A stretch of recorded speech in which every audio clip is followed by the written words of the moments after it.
So without further ado, since I want to be respectful of Candace and everyone else's time on the call, thank you for being with us today.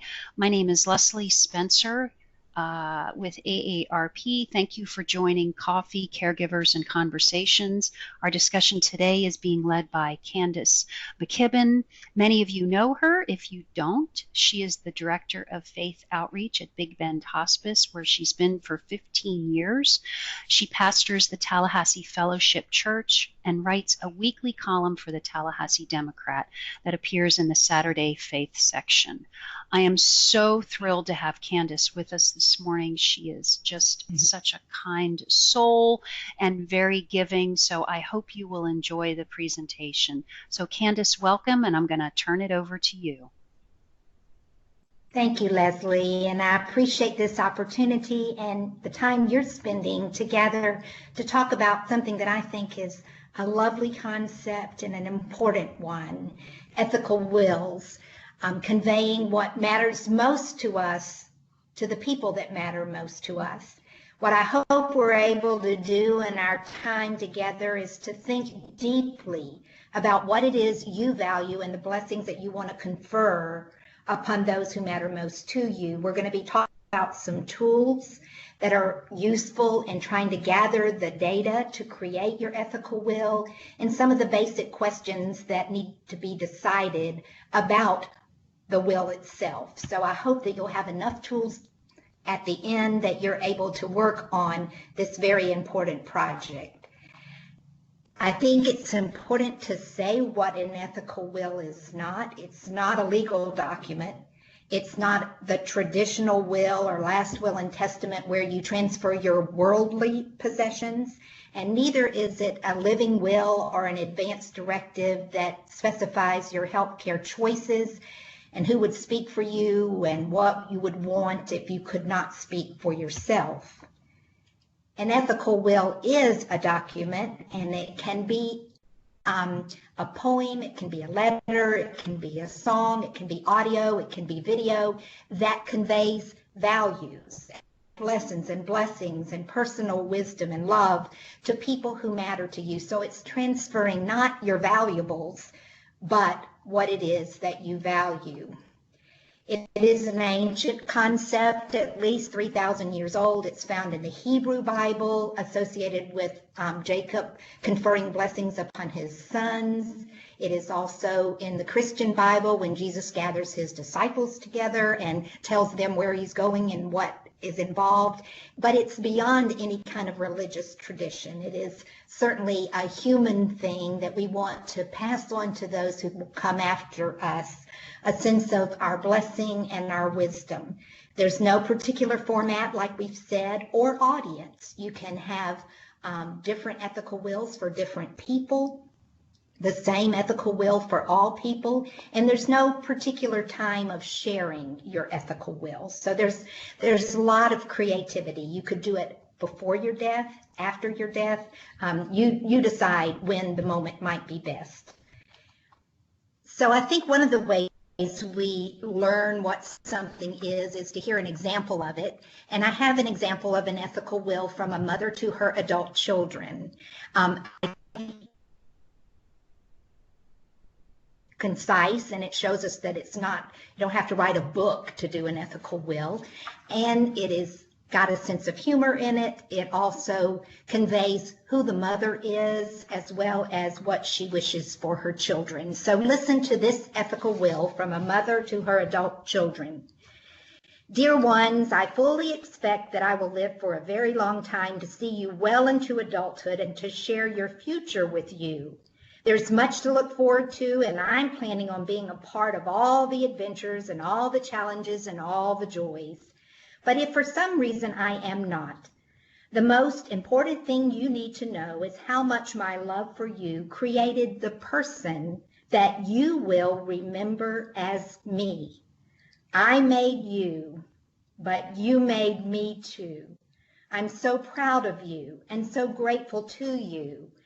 The time comes, and none of us can answer the question of when that will be. You need to know that without a doubt, I was fulfilled in my life. I've had a wonderful life, and I don't want you to mourn me. Well, maybe a little, but not too long. Carry me forward by recreating the net that I was for you and you be it for others. Carry me forward in your kitchen with our favorite coffee cake, muffins, and pie, warm from the oven and made for your own delectable pleasure or for those you care about. Carry me forward with an optimistic outlook and tenacious devotion to what you know is best. Carry me forward, and I will be with you always. Mother, recipes attached.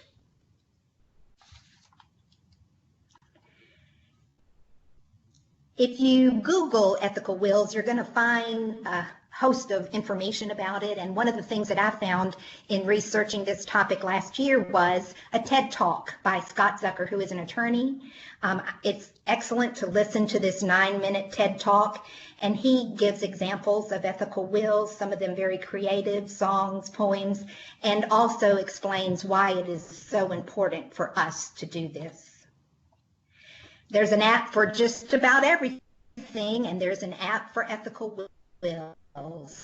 Storycatcher app to tell students he had learned from his experience with cancer and what he hopes and dreams for them going forward. So that's another way to learn more about ethical wills. What we know about ethical wills is that it is an intentional look at your life, and that is what life review is all about. We all reminisce. It's kind of an involuntary thing that when we smell something, we're reminded of the past and memories come. But what life review is more purposeful. It is a structured process where you look at your memories and at your life and you try to make sense of it, even difficult memories as you're thinking. Robert Butler in 1963 kind of pivoted our attention away from what was being said at the time about life review or about reminiscence or about purposefully thinking of the past, and helped us to see that that is a very positive and natural thing for people to do in the second half of life. There had been a stigma against it, thinking that it was depressing for older adults, when in fact it's what we naturally do as we think over our life and make sense of it. And so since 1963, there's been more favorable attitude about life review. We do life review in many ways, and with the creative arts to try to help people think about their lives, and you can do that too. You can look through memorabilia, photograph albums, letters that have been written, things you've collected. You can think about vacations that you've taken and how they impacted your life and what you experienced. You can listen to music. We all know that we can sing a song we hadn't heard in 20 years and not miss a word because of the way music is in our memory, and it can evoke all kinds of things for us to think about. So there are these tools that can be used for life review that I would encourage you to think about. I came across this book by Angeles Aaron, who is an anthropologist, a number of years ago now. And what I like about it is that she says that the second half of life can be as exciting as the first half of life, that we have a lot of scaffolding around the first half of life in the sense of what we are to do, choosing a profession, getting our education, all those things. And the second half of life is more loose and left to us to kind of structure. What she says in the book is the more challenging our world, and I cannot imagine a more challenging time than now, the more we need our elders with us to share the lessons they've learned, to lend us their problem-solving skills, and to enhance our lives by imparting gifts. And that is what an ethical will does, being very intentional about sharing the lessons we've learned and helping the next generation. Erin, in her book, says that culturally we think about the second half of life as the 4 Ds: decline, disease, despair, and death. But what she suggests, and what I think ethical wills help us to do, is the 4 G's: growth, grace, generosity, and grit. Erik Erikson, in his stages of development, taught us that the 7th and 8th stages have all to do with what this ethical will project is about. That in the 7th stage of life, we want to do more teaching and mentoring and encouraging of those who come behind us, of the next generation. And we also want to integrate our own lives, so we have a sense of peace about how we've lived our lives. And that is a very important part of our psychosocial development. That is what ethical wills give us the opportunity to do. Erikson says life review can help create an acceptance of one's one and only life cycle with few or no regrets. And it is how we integrate the memories of our lives, both good and bad, to come to a place of peace. It reminded me, that one and only life, of Mary Oliver's poem, The Summer Day. She says to a grasshopper that lands in her hand as she's sitting out in a meadow, "What is it you plan to do with your one wild and precious life?" And that is what we're thinking about in an ethical will. Even if for us there are many regrets and there are things we want to do differently, if we take the time to think about it, we can do with the rest of our precious life those things. It's not just for elderly people or for the second generation of the second half of life people. It's also for younger people. And if you know Brene Brown, she is known as the vulnerability queen. She did a TED talk on vulnerability. She's very wise, I believe. And she wrote in a book called Daring Greatly, a wholehearted parenting manifesto. It sounds to me like an ethical will, because in this manifesto, she describes what they value in their family, what they hope for their children as they grow older. And it is a beautiful concept. I think if you have adult children or young adults in your life who are parents, they would benefit greatly from it. And you might find some language in the Wholehearted Parenting Manifesto that benefits writing your ethical will. Maybe you remember Dr. Randy Pausch, who lecture at Carnegie Mellon University in 2007. He was assigned to do the last lecture at the end of the class year, not realizing that it would truly be his last lecture, as he had stage 4 cancer, and he wanted to leave for his 3 young children and his wife words of wisdom and consolation and encouragement and support. And so it sounds, when you listen to it, like an ethical will. It is composing all of those elements that we're going to be thinking about in just a few moments. I'd like to read to you another ethical will, this one from Bettina. She's 29 years old, and your listening assignment is to note when and where this particular ethical will was shared, to whom it was shared, and what values she conveys. It's a bit longer than the one that we just heard. I'm going to read quickly, but it's a beautiful ethical will.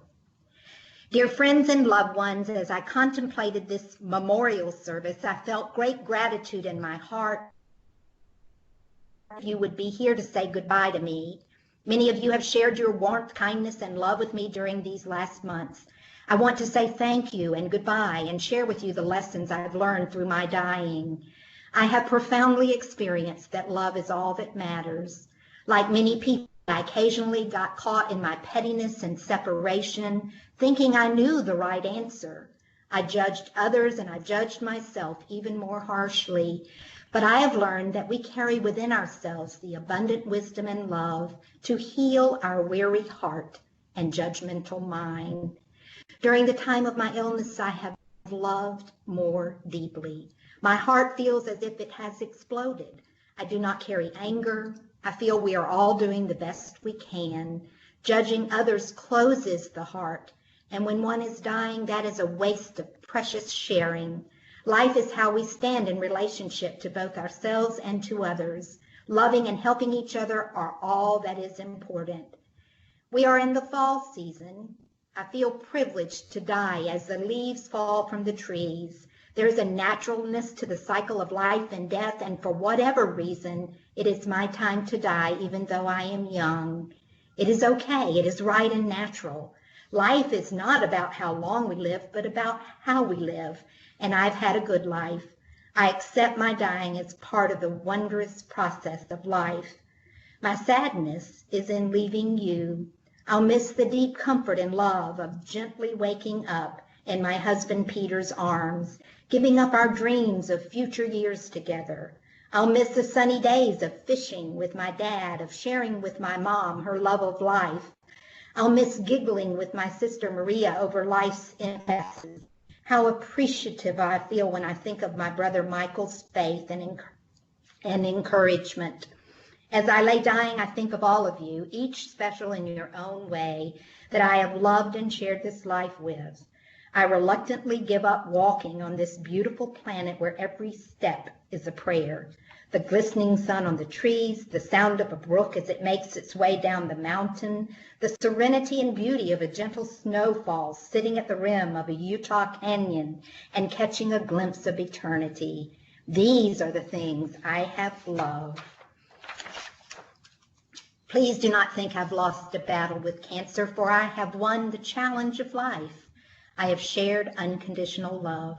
I've opened to the mystery and feel that divinity is all around us every day and provides with us a path on which our spirit may take flight.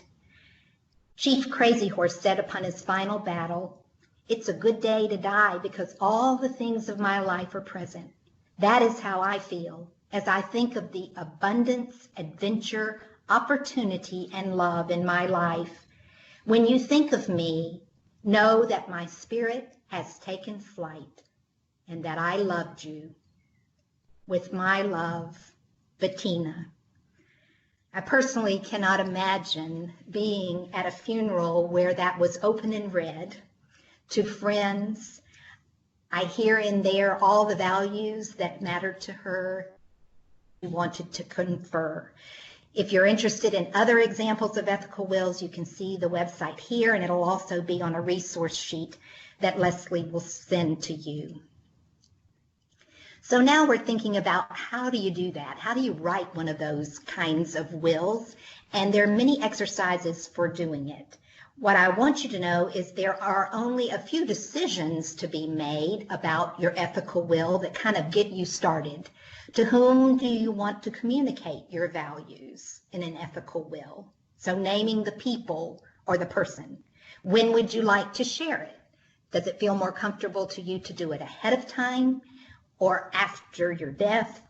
Some people do it ahead of time and find that there's some reconciliation that can happen. What format seems comfortable to you?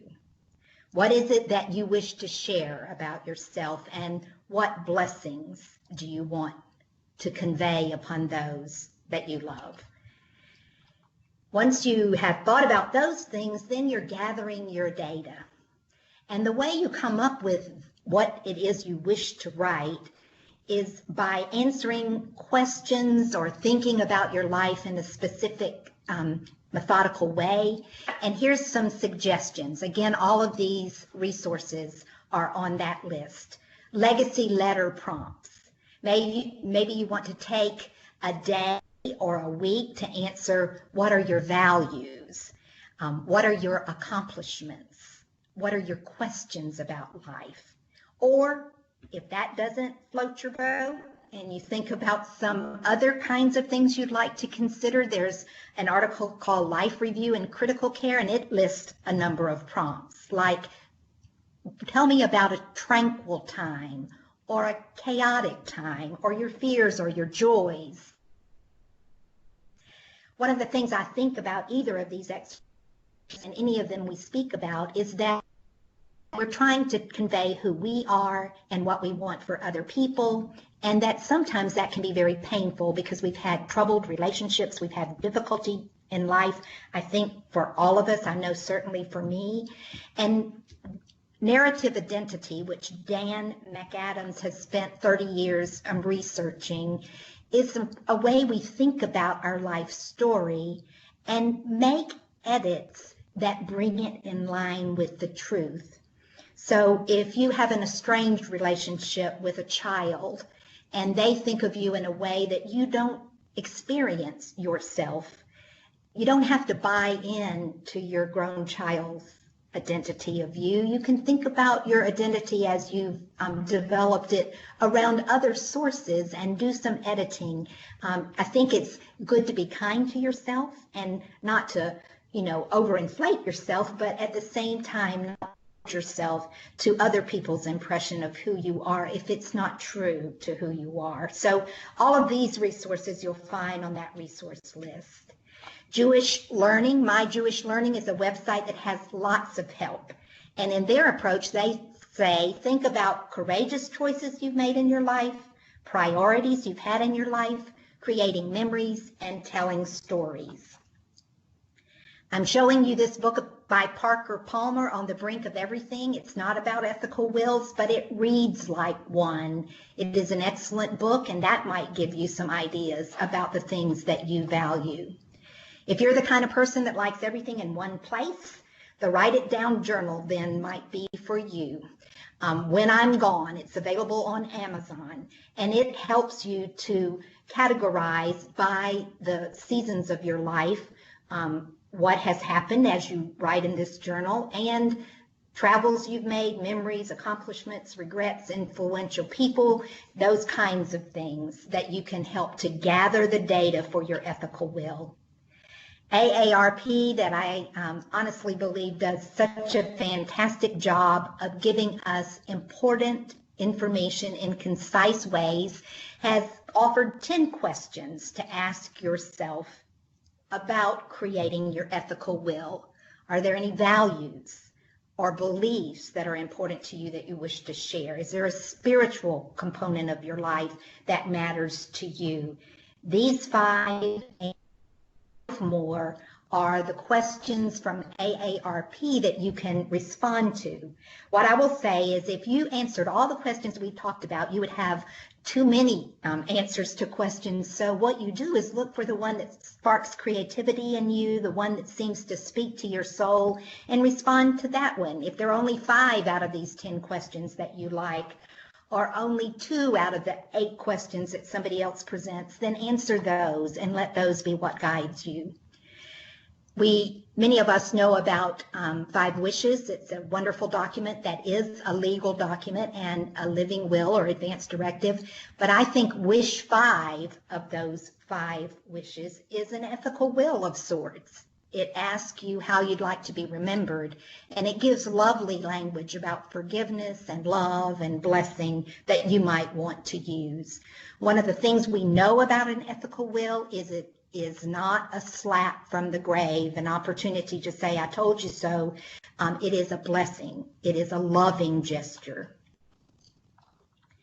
Barry Baines is kind of the guru of ethical wills, and he has many books about them, and here's one listed on our slide presentation, and it's on your resource sheet you will get. But he says sometimes we don't take the time to reflect, but putting together an ethical will early on helps you live life with more intention, and that way life can be richer. So my hope for you is that you have enough information gathered here that you would be able to get started on an ethical will. And I think the time we've been given in this pandemic may be important time for doing this for the next generation. Thank you.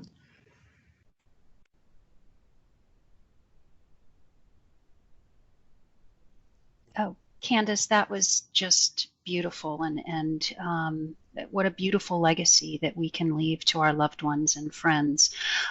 Before I open it up for questions, I just want to let everybody know that we will be sharing the PowerPoint and the resource list that Candace mentioned during her presentation. This is also being recorded and will be posted on our website, aarp.org/Florida, for those who were not able to join this, but I will share it to everybody. So what I'm going to do now for folks who are online or on the phone, I'm going to unmute folks. And if you have a question, please go ahead and ask Candace. And if you're not asking a question, if you would put yourself back on mute. So I have unmuted the line. So if you're able to unmute yourself manually, please go ahead and ask a question.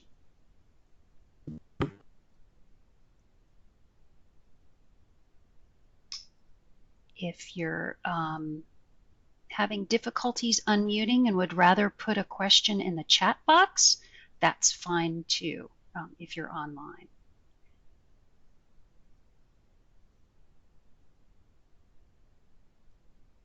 You can hit *6 to unmute your line or unmute your phone.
What recommendations would you have for someone who, well, I guess for perhaps caregivers of children caregivers or spouse caregivers whose loved one has dementia, what would you recommend if they're realizing that they want to do something like this, but perhaps one is having difficulty creating an ethical will? Is there ways that they could prompt them to? I'm just thinking about what if somebody wanted to do this and was coming up against that that problem? What would you recommend? What I mother who had dementia was to write a Christmas letter to all and family her last Christmas, and write it as her daughter, saying what I imagine my mother would say to them. And I tried to remember her values and the things that were most important to her in that letter. Would thank you for your prayers that you have offered for her. I know she would want you to be joyful, just the things that sort of, speaking in my mother's voice, but from her perspective. Mm-hmm. And I think as I thought about it later, I feel like that was sort of an ethical will, because we were conveying the things that mattered to her. I do think people with dementia can, by looking through photo albums, they can't name people, but they know that those are important people to them. That there are ways to use life review with persons who have dementia, not expecting them to come to the right conclusions, but that it will prompt something within them. And so I think that even if they can't come up with their own ethical will, they still can benefit from life review, looking at letters, looking at pictures, saying these are the people who loved you. They look this day. So there are ways, I think, to engage them. But that's a very good question, and I love that you care to think of those who are living with dementia. Thank you. You answered that great. Candace, this is Leslie. Sorry I fell off of the call, but I heard you were handling it beautifully, so thank you for that. I don't know when I dropped off, but I wanted to make sure everybody knew that the PowerPoint will be shared in your resource as well. Did anybody else have any other questions for Candace before we sign off? I want to be respectful of everybody's time today.